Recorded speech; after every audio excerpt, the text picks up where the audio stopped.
All right, so today I want to talk about how you can get better results from your life insurance leads, how you can learn to work these better. If this is some sort of content that you would like to continue to get, make sure that you subscribe to the channel because we are here for you, the brand new, the up and coming life insurance agent that is looking to make an impact. When it comes to working your leads, look, there's a certain level of frustration that even I have had with working life insurance leads. All the different excuses that you can potentially get, I have literally gotten them all. When we're talking about whether or not people are saying things like, I didn't fill that out, I didn't send that back in the mail, I didn't, all those excuses that we get, what they are. And they're completely frustrating. And they're frustrating to the point where they can actually start affecting you emotionally as well from, kind of like rejection syndrome. So, knowing this and how we get all these different excuses, sometimes it can cause us to not do all of the things that we ought to do. Let's just be real and be honest about that. I can remember my own time where, I would call 10, 20 leads, and if people didn't answer the phone and if they gave me some sort of BS excuse, I pretty much found something else to do other than work the phones. Now, this is the detriment of any and all life insurance agents because our work literally is done on the phone. That's like the biggest part of what we do, especially in today's age where we're more and more selling virtually, whether that's over the phone or whether on Zoom. Our life and death is spent on the phone. And so we have to get comfortable around that. And working leads is the hardest thing for so many people to get through because of the emotional toll that it takes. And I want to talk about how we can start overcoming these things. And I've got 3 major points that I want to cover. So let's just go down the list with this. The first one is, what is your lead source? How are you getting your leads? Now, there are several different ways to go about doing this, but we all know that if you don't have leads in this industry, you don't have a business. So we've got to key in on the very first part of this. How are we getting our leads? And are the leads that we're getting consistent? Are we getting a constant flow? Are we able to look ahead into the future and project how many leads we're going to get, how many calls we're going to make, and how many sales we're going to get from those things? These are actually numbers you should be tracking, by the way. Now, one of the ways that people get leads is referrals. Some people exclusively work off referrals. I think it's a slower process, and there's a lot more involvement that needs to happen. But I also believe that every agent needs to capitalize on referrals at the moment that that sale is made. Before you hang up that phone, hey, are there some other people that you know that can benefit from maybe me helping them the same way that I just helped you? Who do you know that you would love to have helped? That's a great way because everybody wants to be that person that is a connector, that is a friend, that is a resource. So you want to make sure that you are capitalizing on referrals that way. But that's just a piece of the puzzle. Referrals are good and referrals are strong because it's like you have an automatic in. And if you're going to work referrals, let me just say this, have that person that is making that referral, call that person before you call them so that they can let them know, hey, this is a great guy, this is a great gal, she's going to be calling you. This is what they did for me. Have them set you up for success. Have them set you up for success. So I guess I said that twice because I feel like that's important. Now, the other way that people go about getting their life insurance leads, a lot of times is through a third-party vendor. I don't like this all the time, but it is something that is out there, something that is done, and it is something that a lot of life insurance agents actually are having success with, that third-party vendor. So you found someone online that is going to be able to provide you with life insurance leads. They're usually pretty expensive, anywhere from probably $30 per lead all the way up to $80, $90 per lead, depending on the type of lead that they're actually getting for you. If you have the budget, and I'm going to say this, don't be afraid to spend money on leads, whether you're buying expensive third-party leads or one of the other ways that we're going to go through. What you invest in leads, you ought to be able to make much more above what it is that you're spending. If you're spending $500, let's just say you spend $500, you get about 20 leads. That's pretty roughly the average, especially if we're talking about something like a final expense type of lead. So you spend 500, you get about 20 leads that come in. You should be closing a minimum of 30% of those leads in order to make your money back and then some on that through the policy that you sell and the AP, the annualized premium that you're going to make from that. You should be making at least 30%. So out of 20 leads, let's say you need to be closing 7 or 8 of those leads, somewhere around in there. And if you can't close 7 to 8% of those leads, I'm going to tell you something. Stop talking about you got a bad batch of leads. Leads are leads. You have to start looking at yourself. We have to look at ourselves and our ability to make the sale. What are your sales ability? What are your sales skills like? Your sales ability, your business acumen? Because if you're just looking at, well, I bought all these leads, but none of them are closing, you're the one responsible for closing the leads. I need you to understand that beyond a shadow of a doubt. You are the one responsible for closing the leads. The lead vendor is not responsible for that. The lead vendor is providing you a service, i.e., even though it is a business or a expensive service, I should add on to that. They're providing you a service that you're not willing to do on your own. You're not willing to invest the time, energy, effort, and money to learn how to do this on your own, which is a completely learnable skill. By the way, you can learn how to do this in under a week. In under a week, you can learn how to do this. I mean, if you want to know more about that, sure, you can just, probably click one of the links around this video or just book a call with us and we can start showing you the process of how we can help you do that. But you are the one, not the lead vendor, not your coach, not your upline. You are the one that has to learn how to sell. Let me know, put in the comments what you think about what I just said about that. Now, I will add to this caveat. There are such a thing, I believe, as bad lead vendors. I believe there are. The ones that are offering free stuff in return for a name and email address, I think that is a completely bad way to go. I think it's a wrong way to go, and it's not something that you should get involved in. If someone is saying, hey, we're a lead vendor, how we do this is we're offering someone like a free gift card or a free something, whatever it is, in exchange for their name and email address, that's not a good lead. That person is not looking for life insurance. That person is looking for that free thing. And that's all they're interested in getting. So don't be fooled by lead vendors out there that kind of do that. So you want to make sure that you're asking those types of questions or you're doing your own research on the lead vendors as well. Now, also, there are a lot of agencies and IMOs out there that will, that have the ability to provide you with leads. Normally you do have to pay for them. They're not as expensive as a quote unquote lead vendor.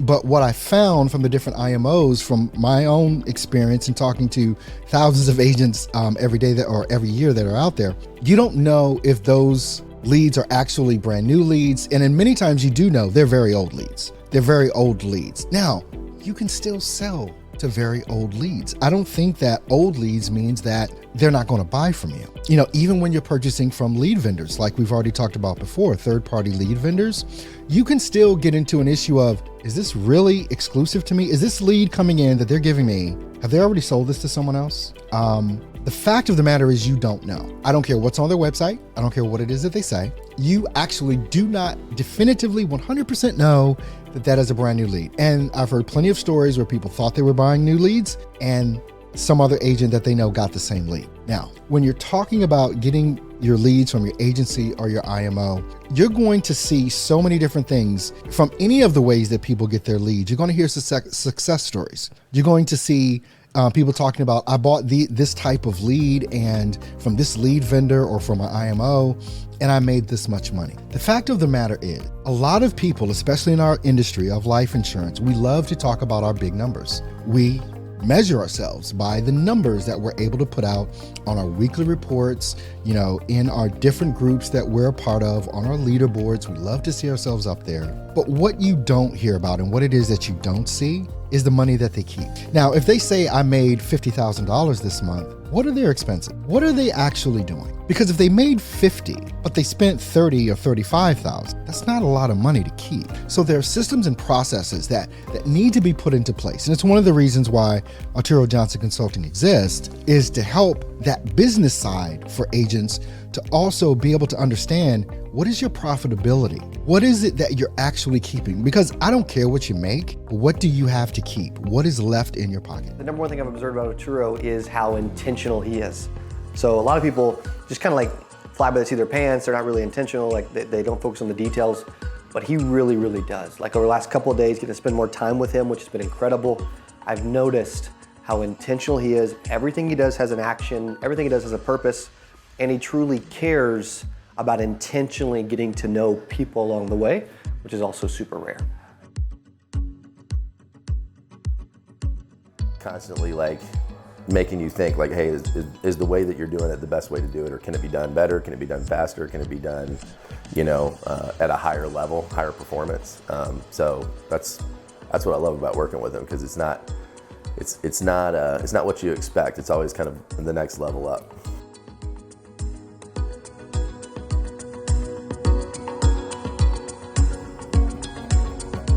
Now, the other way is that you're going to get your leads is by learning to run your own Facebook ads. I talked about this just for a second before. You having your own system set up that is automated, that is predictable, where you literally know what it is and who it is and where it is that lead is coming from, is you literally taking control of your business. This is how you take control of your business, because you now control the most important part of your business. We said before that if in this business, if you don't have leads, you literally do not have a business. If you don't have leads, you do not have a business. And this part of your business, being the most important part, is the part that you ought to take definitive control of. Now, let's just be clear. If you're already frustrated with lead vendors that you're buying leads from, you're already frustrated with your agency or IMO, with the leads that they're providing to you, and you're able to blame them for something. You're literally able to blame them for you not succeeding. When you are in control of your own lead flow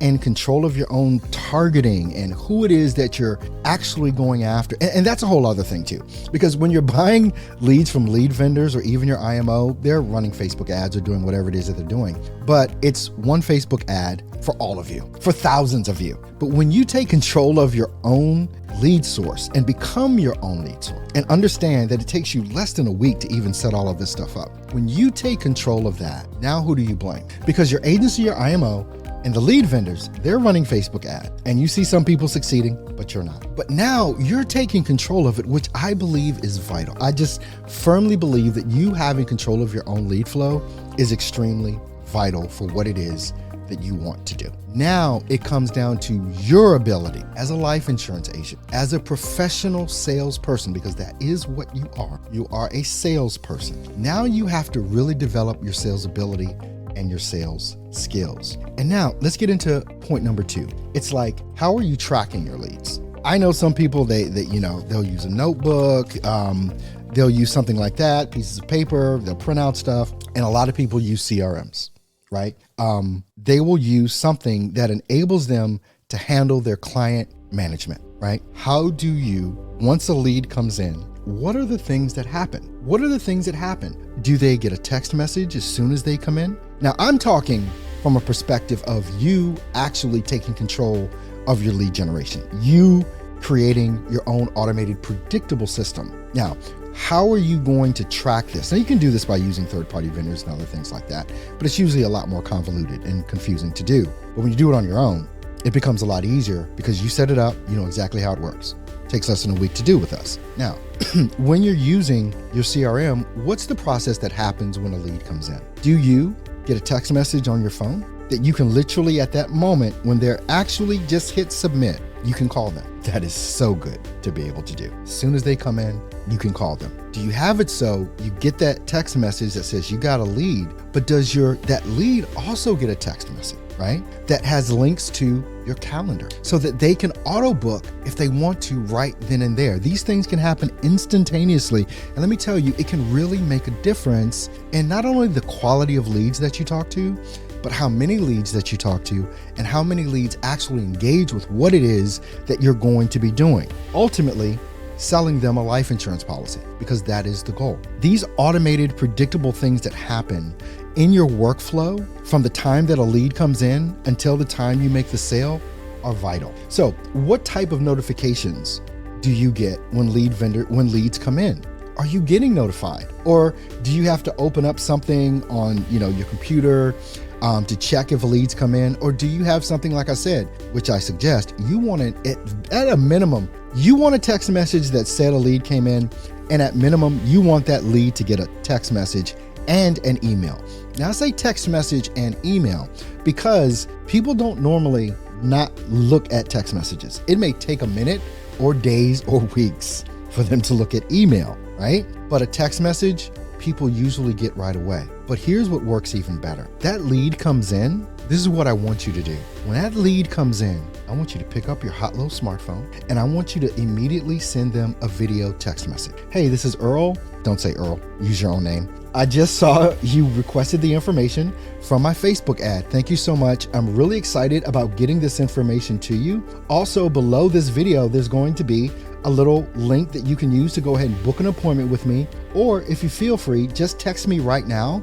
And if you're available, we can talk right now. If not, hit my link so that you can go ahead and book your own appointment with me so that I can get you this information ASAP. Make that text message right away and send it out. I'm telling you these things because these are the things that I know work. This last part that I just told you about the video text messages, it's something that literally we started implementing 30 days ago and telling our very high level clients to do, and it is working like gangbusters. So now, what's the other thing? How are you following up with your leads? Just because the lead comes in and they don't answer the phone right away, right? They don't pick up the phone right away. They're not responding to email. They're not responding to text. It doesn't mean you quit. You should be at a minimum, and I want you to hear what I say about this. At a minimum, you should be calling every single lead that you have. First, you need to be calling all the brand new leads, but you want to spend your time on the phone trying to connect with all of your leads. I'm talking about a minimum of trying to dial them 10 times per day. No one's going to get offended. Either they'll answer the phone or they won't, or they will answer and say, stop calling me. But you want to be able to resolve these leads. So if someone has requested the information, make the effort to go ahead and make the dial. You can set aside whether it's 4 or 5 hours per day to commit to just dialing. You can do that. And remember what I said earlier when I started this out, and I was talking about how even I got frustrated because people not answering or they say I didn't fill that out. Look, it's a part of the job. It's a part of the industry that you're in. It is a part of the business that you run. And it is the only way that you're going to make the money that you want to make is through the dials. If you talk to anybody that is successful in this, they're doing over 50K, 100K a month, $1 million a month. They're going to tell you it is the phones. Whether they personally are making the dials, whether they've hired a team of appointment setters to make the dials for them and book the calls for them, it is all about making the dials. The text messages are important. You want to be, the times that you're dialing these people, you want to be texting them at least once in that day as well. You're calling them 10 times already. Go ahead and text them once a day with either a video message or simple text message with a link to your calendar. This is the business we're in. This is the business and how you can become more and more successful and how you should be working your life insurance leads. It is all about the phone. It is definitely all about the follow-up and doing that. You don't want to slip on the follow-up. So now, I got into this a little bit already. How many times are you calling each and every lead? What is your call frequency? What are you saying when they pick up the phone? All right, we talked about how many times to call them, but what are you saying? A lot of times people get too proper, they get too fancy with what it is that they're saying. They're all buttoned up. Well, look at me, I'm buttoned up, right? They're all buttoned up. They have on a shirt and tie, all this stuff. And they I'm a professional financial services person, right? Of course you are. But no one cares about that crap and no one wants to talk to you in that mode. But just in your regular own everyday style, make the calls. Don't get dressed up to the nines as far as, you want to be relaxed in these calls. You definitely want to be relaxed and you want to have conversations like you're having with your mom or with your sister, with your brother, with your best friend, because that's who it is that you are, and people will relate to that. As soon as you come off like some sort of slick salesperson or someone that's so highly intelligent and above them, you're going to tune them out. It's one of the reasons I do the sales training that I do as well, to kind of educate people on how to present themselves in these situations, because the phone is all you have. That's it. It is your first mode of communication. And if you're trying to talk to them, like, my sister and I used to make fun of my mom. My mom has a certain way of talking, but when she picks up the phone, it's like this professional voice comes on. It's like, Mom, why are you doing that professional voice type thing? That's what we mostly do, especially if we're in the position that we're in of being a life insurance agent and a financial services professional. We try and come off like that. But in today's world, friendly is king. Relatable is king. It's not about how much you know, but it's how much you're willing to help. And people can detect that and determine that on the phone. What are you saying in your text messages? Again, don't try and be super professional, please. It's a text message. Just be you, just be simple. Even the video that I told you how to do, the video text message, just make it simple. Smile when you talk. You come across different when you smile. You can see me smiling in this video right now if you're watching a video of this, right? So I'm smiling. So I sound a certain way because I have a smile on my face. Now, if I take the smile off of my face, you can see how it just went away. I took the smile off. Now it's a total different feel. But when I smile, you feel a different energy, and that energy comes off different. So be sure you're doing that. Same thing with your emails. What are you saying in your emails? How are you coming across in your email? What's the subject of your email? If I just think off the top of my head, if a lead came in, the subject of my email, hey, got your information ready, ... or hey, got that stuff you just requested, ... That's the subject. It's like, I've got your, $10,000 life insurance policy quotes ready for you to go. And so it's a very simple subject. And then in the email itself, it has to be as conversational as a text message. It has to be as conversational as a text message. And every email that you send out better have the link to your calendar so that they can book an appointment on your calendar. Look, these principles that I've went through, they're tried and true. And we've actually got a free course as well that can start you on the path of really getting clearer on how to communicate with these leads that are coming in, how to sort these leads, how to process these leads, how to call these leads. What is it that the ultimate goal is? Well, there's a couple. First, you have to have the targeting available so that the proper leads are coming in for what it is that you have to sell. The second thing, above and beyond the targeting, is what is the messaging in your ads that you're sending out. We want to help you with that. And then what is the automated predictable process that is going to, at the end, lead that person down a path to ultimately get them to purchase what it is that you have to sell. I want you to get this free course. There's a link somewhere around this video in the description or on the page that you can go to download this free course. It doesn't cost you a thing. Just put in your name, your email address, whatever, and you are instantly in the course. You don't have to talk to us. You don't have to hop on a call with us, but get the free course and start learning what it is that you can do as a life insurance agent to start getting better results getting better results from the leads that are coming in. Because the whole goal with this is for you to get better results from the leads and work those leads appropriately as a professional as a professional life insurance agent, and as a profitable one. I'll see you on the next video. You take care.